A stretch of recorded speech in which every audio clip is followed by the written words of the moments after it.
Hi everyone, this is Richard. In this video, let's go over methods. Okay, so specifically class methods. That's redundant. Of course, it's class methods.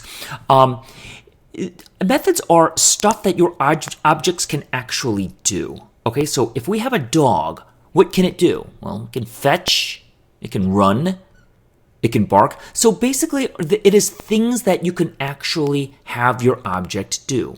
It's characteristics that the object is capable of doing. For example, I think we've mentioned before, if you have a dog can jump. An elephant probably cannot jump. So a class elephant would have different methods than class dog. I don't think an elephant can fetch. Or maybe it can fetch. I don't know. That's up to you depending on how you create your elephant object or elephant class, right?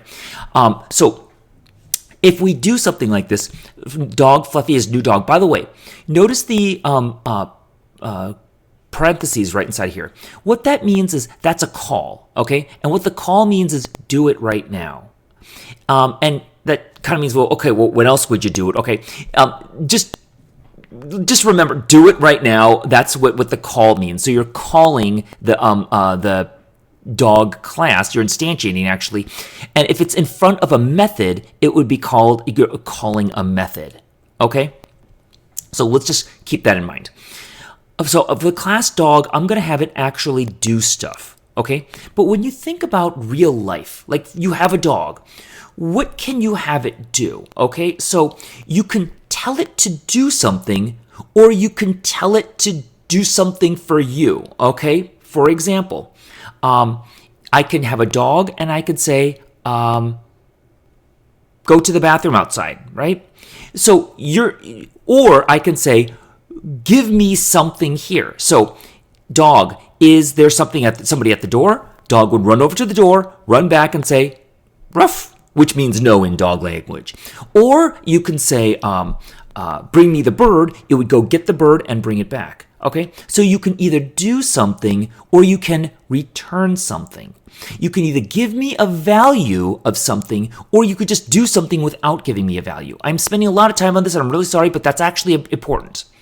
So before a method, what you need to do is you need to determine, okay, is this going to return something or not? And what a return is that what is the value that what are you going to have a value with? Let me give you some examples, okay? I'm going to say string fetched, the return keyword fetched. So what I'm going to do here, I'm going to say, for example, console write line, I'm going to say Fluffy, right? So Fluffy, let's make this a little easier to read. Fluffy dot, and we're going to access the method fetch, dot fetch. Where string fetch, return fetched. Oh, whoops. Okay. Sorry. I will explain this in a couple of videos, okay? So I'm just going to write this down right here. Please bear with me, okay? Fetch, and then right now, okay? And so what I'm going to do, in front of everything, just put public. It's going to be public or private, one of those, okay? It's going to say refetched. So what you're saying is, or what the other option is, this will be easier when, I think it's going to be easier when said this way. Done equals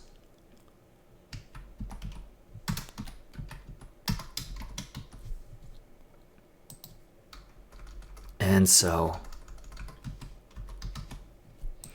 when you are calling this method, the method returns something, so it gives you a particular value, right? So I'm saying string done, get the variable. What is the value that comes out as a result of this particular method? And it returns a value. It could be a string, right? It could be a bool, it could be an int, it could be a list, it could be anything here. But it's returning something so that you can actually capture that value. You could have put it here so you're not capturing it, you're just printing it. But you can actually capture the value. So that's what the one type of method is, okay? So you're basically asking the dog, did you fetch that? And then the dog returned, yes, I did fetch it, okay? Other types of things. You can, like for a method, you can also For methods themselves, you can also have logic inside of them, okay? If statements. Oh, okay, so right here, run, here is the method, okay? The method, notice the syntax, the curly brackets, so with curly brackets, run, and this is what we call a parameter, okay? So a parameter is that are you running? Let me check with you and see. And then the dog will get back with me saying, yes, it is running, or no, it is not running. Okay? So it's one of those things where if I give you information, this is giving the method information, what is it going to return with that information? So here it says, I'm giving that the running, it's going to be either true or false. I'm going to give you some value, and I'm going to say bool, for example, true. Yes, you are running. So then it will return your dog is running. If it is false, your dog is not running. So it will give me back information. So what will that be? That will be a bool. No, actually, that would be a string, right? Equals fluffy dot run. But then I have to give it here it's called a parameter, okay? You got to give it a parameter to and it needs to do something with that information. Here it's called an argument, okay? This needs an argument when you're calling it. So you call it with an argument. Hang on. And you're doing giving it a parameter when you're designing it, okay? So run dot, I'm going to say true. It calls the method run for Fluffy in the class dog. True. It will come down here, bool running. Okay, the variable name doesn't have to be the same thing, right? You don't have to, you just put true. It knows that it will accept the bool, which it is. If I put something else, like a number, the system will know you made a mistake. You need a bool there. You don't need an int there, okay? So you need a bool. And it says, oh, you have a parameter from your argument turns into a parameter here. It says is running, therefore it will return your dog is running. It will return that right there.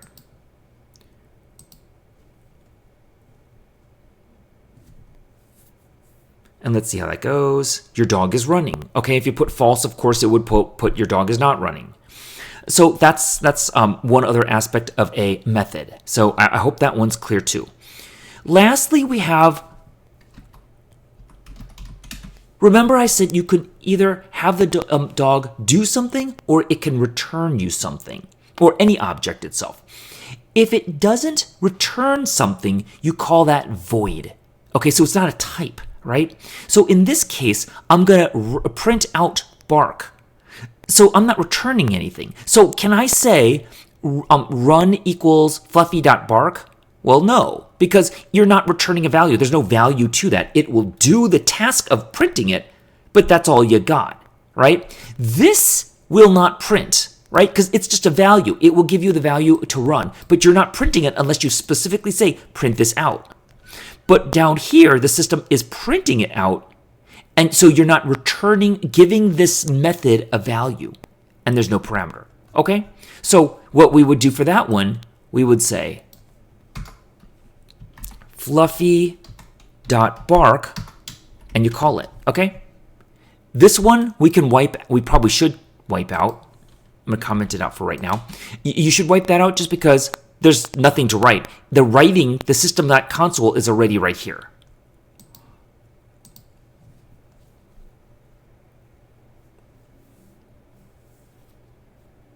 And bark is right there.